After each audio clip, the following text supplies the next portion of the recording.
приехали на Гайдаровский форум в Москву, чтобы рассказать о уникальном совершенно событии в мировой практике, о завершившейся в Париже международной конференции по климату. Что вы можете сказать, в чем ее роль в дальнейшей истории человечества? Merci de nous avoir invités d'abord.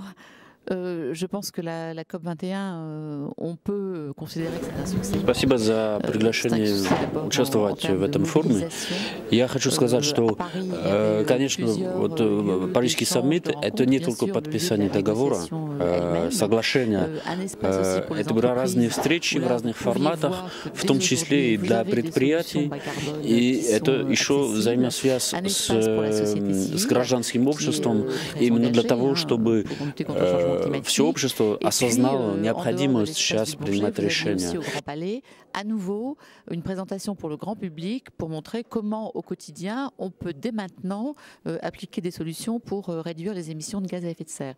Donc si vous voulez, en dehors de la négociation elle-même dont mon collègue pourra parler, je pense que ça a été un succès par la mobilisation. И я убеждена в том, что сейчас все это поняли на политическом уровне и на социальном уровне, вот на всех уровнях общества.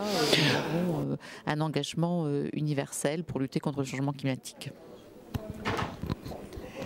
Oui, moi je pourrais rajouter simplement que de la table ronde de ce matin, j'ai retenu quelques pistes de travail qui peuvent se faire en commun entre la Russie et la France sur l'application de... Конечно, вот я вижу, что наши сегодняшние обсуждения вот в рамках этого круглого стола, они нам дали понять, что действительно вот между Францией и Россией есть определенные направления совместной работы.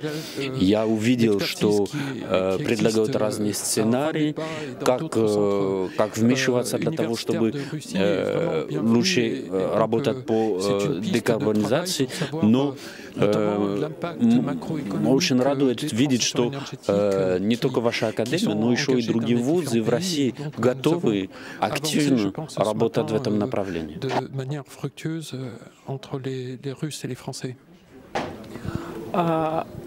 Экология становится сейчас очень популярной профессией, много студентов идет учиться. Как вы думаете, в чем главное призвание, что ли, экологов? Это просвещение или какие-то конкретные дела, которые вы делаете там совместно, не знаю, с правительством или с бизнесом?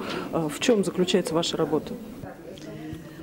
Déjà, je voudrais dire au préalable que l'ADEME et la France sont engagés, enfin la France et la Russie, pardon, sont engagés Прежде чем ответить на ваш вопрос, я хочу подчеркнуть, что существует агентство между Францией и Россией, существует агентство, которое именно работает в сфере эффективности вот этих изменений, вот этих новых технологий.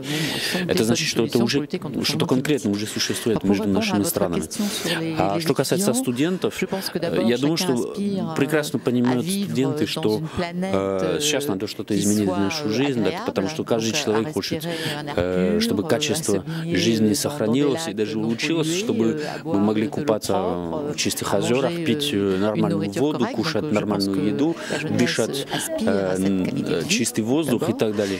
Et ensuite, je pense qu'ils ont compris que le changement climatique et la lutte contre le changement climatique en particulier, ce sont des opportunités. И поэтому я думаю, что это осознание идет на всех уровнях.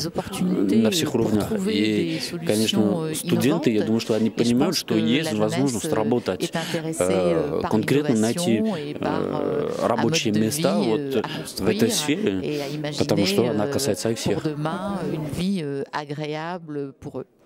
J'ai pas grand-chose à rajouter, ce n'est que ça me fait penser qu'il y a dans la mise en œuvre de la COP 21 et des mesures qui suivront. Я думаю, что можно посмотреть этот вопрос еще с одной, с другой точки зрения.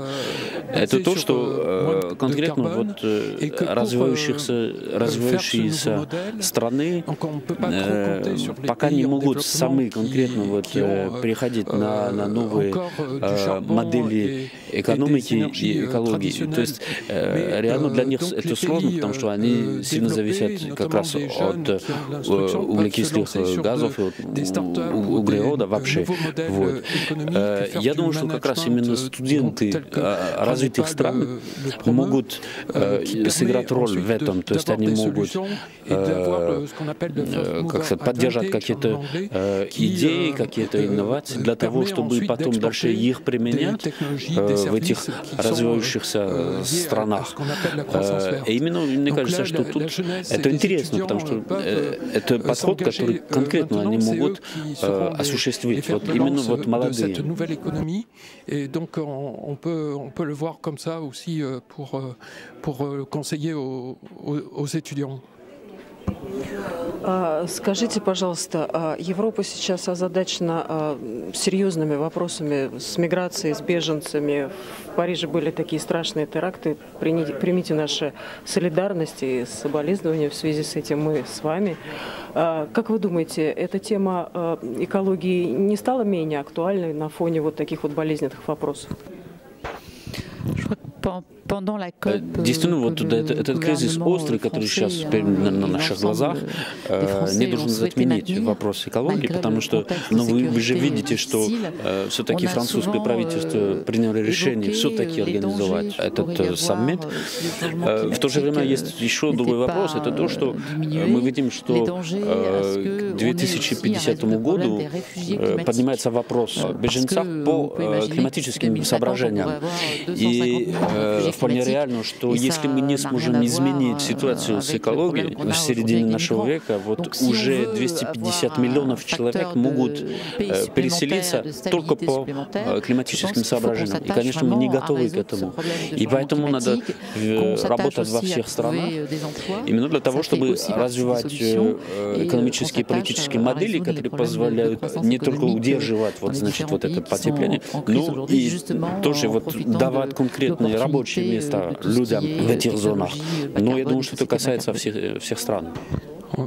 Juste un mot, les attentats qui se produisent et le terrorisme. Да, я хочу отметить, что как раз именно правительство ничего не изменило в своем решении и в определении приоритетов. И это очень важно. Единственное изменение, которое может произойти, это именно вот в направлении финансировых потоков. То есть реально сейчас, конечно, расходы на обеспечение безопасности в определенных местах, вот, конечно, вот эти растраты, они повышатся, конечно. Но, тем не менее, это не изменяет общее направление нашего правительства, и я считаю, что это правильно.